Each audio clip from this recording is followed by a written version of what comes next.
معزز حاضرین اکرام، میں آپ تمام احباب جو کہ مختلف جماعتوں کے تناظیم کے اکابرین یہاں تشریف لائے، تہہ دل سے مشکور ہوں کہ پاکستان میں ایک حساس موضوع کے اوپر انہوں نے اپنی اپنی آراء پیش کی، اور ان تمام اکابرین کی مشاورت سے ہم نے ایک بیانیہ تیار کیا ہے جو میں آپ احباب کے سامنے پڑھ دیتا ہوں، اور اس کے بعد چند گزارشات ہیں وہ بھی آپ سے عرض کر دیتا ہوں۔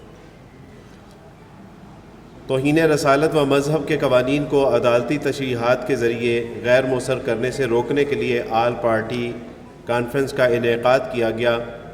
27 جولائی 2025 بروز اتوار بمقام فلیٹی ہوٹل میں شریک تمام احباب اس بات کا مطالبہ کرتے ہیں کہ پاکستان کی وطن عزیز پاکستان میں شرپسند عناصر سوشل میڈیا پر کچھ عرصہ سے توہین مذہب منظم انداز سے کر رہے ہیں، کر کے قوم ملک ملت کے امن و استحکام کو تباہ کرنے کی کوشش کر رہے ہیں، جو کہ عالمی سطح پر پاکستان اور اسلام کے لیے بدنامی کا سبب بن رہا ہے۔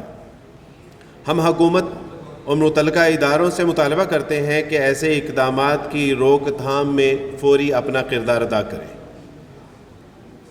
ہائی کورٹ کے ایک جج جس نے کہ یک طرفہ سماعت کے دوران حالیہ فیصلے کی نوعیت جو کہ گستاخانہ رسول کی سہولت کاری کے زمرے میں آتی ہے، اور جج نے یک طرفہ طور پر موقف بیان کرنے اور پاکستان کی صورتحال کو خراب کرنے کے لیے جھوٹے گواہ دلائل کی لائیو کوریج کروائی۔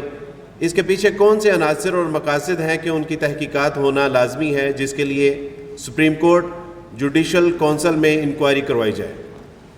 ہم اس بات کا بھی مطالبہ کرتے ہیں کہ گستاخوں کی سہولت کاری کے لیے آئندہ کسی ایسے کمیشن کو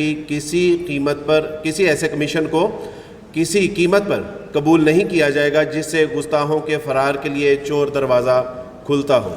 ہم اس بات کا بھی مطالبہ کرتے ہیں کہ پاکستان میں توہین مذہب کے ملزمان کی سہولت کاری کرنے والے بلاسفیمی پروٹیکشن گروپ کے افراد کے اثاثہ جات کی تحقیقات کروائی جائیں۔ ہم اس بات کا بھی مطالبہ کرتے ہیں کہ قانون ناموس رسالت پر کسی رد و بدل کو برداشت نہیں کیا جائے گا۔ ہم اس بات کا بھی مطالبہ کرتے ہیں کہ سوشل میڈیا پر گستاخانہ مواد کو فوری طور پر روکا جائے۔ ہم اس بات کا بھی مطالبہ کرتے ہیں کہ حکومت ہنگامی بنیادوں پر قانون سازی کرے کہ جو قرآن پاک کے ساتھ اہانت کی گئی ہے، جو بدکاری کی گئی ہے، اس کے ملزمان کو مقدمات میں 1 مہینے کے عرصے میں نپٹایا جائے۔ قرآن پاک جو کہ 29 نسخوں پر مشتمل ہیں، نسخوں کو فوری غسل دیا جائے۔ ایف آئی اے نے جو گرفتاریاں اسلام آباد ہائی کورٹ کے دباؤ پر روکی ہوئی ہیں ان کو فوری طور پر مکمل کیا جائے۔ ہم اس بات کا بھی مطالبہ کرتے ہیں کہ وفاقی حکومت کی جانب سے گستاخانہ مواد کی روک تھام کے لیے عدالتوں میں جمع کرائے گئے ایکشن پلان پر فوری عمل درآمد کیا جائے۔ اسلامی نظریاتی کونسل کی سفارشات پر فوری عمل درآمد کیا جائے۔ توہین رسالت، توہین مذہب، عقیدہ، ختم نبوت سے متعلق قوانین پر سختی سے فوری عمل درآمد کروایا جائے۔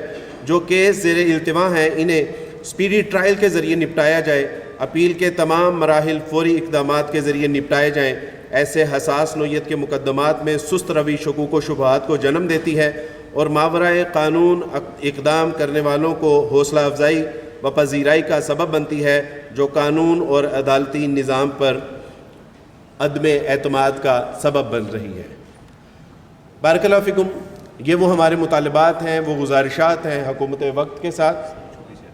جی جی جی جی جی بہت معذرت وارث بھائی کے ساتھ۔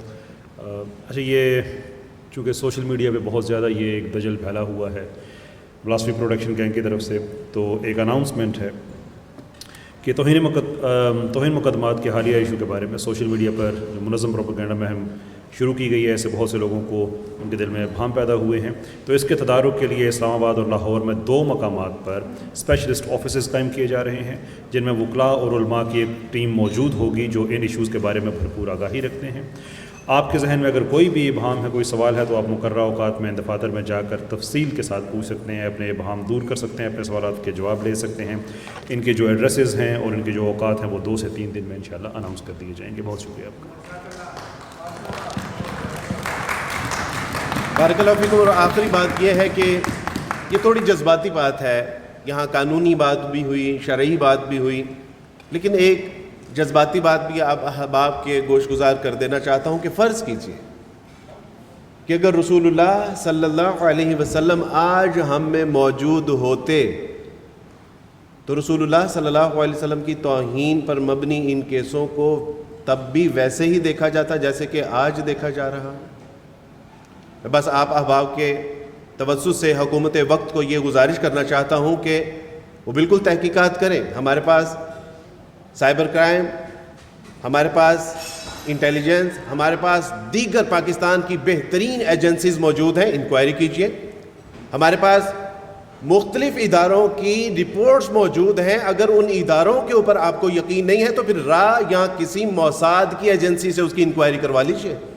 اور دوسری بات یہ ہے کہ اگر اس طرح کا آئندہ زمانے میں, آنے والے زمانے میں اگر کوئی کمیشن بنا اور ان کو ضمانتیں ملیں اور ان کی سہولت کاری کا سامان کیا گیا تو یاد رکھیے گا کہ پھر جیلوں کے باہر پولیس نہیں, عوام کھڑی ہوگی اور پھر ان کا جو انجام ہوگا اس کی ذمہ دار یہ عدالتیں ہوں گی, یہ ادارے ہوں گے اور یہ حکومت ہوگی.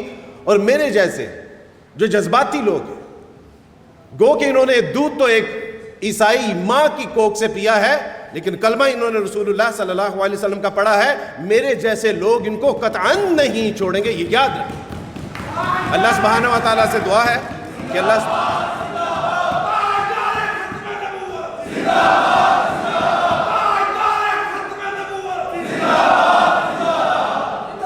دوسری ایک آخری اور بنیادی بات جس کے لیے ہمارے 2 آفیسز بھی کھل رہے ہیں. اکثر کی جانب سے یہ ایک بات کہی جا رہی ہے کہ یہاں کچھ لوگ ایسے ہیں جو جان بوجھ کر پھنسائے جا رہے ہیں. یہ ماضی میں ہوتا رہا ہے, بالکل ہوتا رہا ہے. اور اگر اس طرح کے کوئی کیسز ہیں, کوئی ہیومن ایرر ہے, کہیں کوئی ایسا معاملہ ہوا ہے, ہم اللہ کی قسم ہم اس کے ساتھ کھڑے ہیں. لیکن ہمیں کوئی شواہد, کوئی ثبوت تو پیش کیجئے, کوئی بتائیے تو صحیح.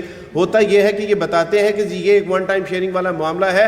جب ہم اس کی فائل نکلواتے ہیں تو 600 صفحات کے اوپر جو ہے وہ معاملہ ہوتا ہے. اس کے حوالے سے آپ تمام احباب بالکل بے فکر رہیے. آپ کے علم میں, آپ کے رابطے میں کوئی لوگ آئیں تو ضرور ہمیں مطلع کیجئے. جس طرح ان گستاخوں کو کیفر کردار تک پہنچانے کے لیے اپنا کردار ادا کر رہے ہیں, ان بے گناہ جو لوگ ہیں ان کو بچانے میں بھی انشاءاللہ ہم اپنا پورا کردار ادا کریں گے. اللہ سبحانہ وتعالی سے دعا ہے کہ اللہ سبحانہ وتعالی ہم سب کا یہاں جمع ہونا قبول فرما لے اور اس تمام کاوشیں کوششوں کو حشر میں نجات کا ذریعہ بنا دے. وآخر دعوانا ان الحمد للہ رب العالمین.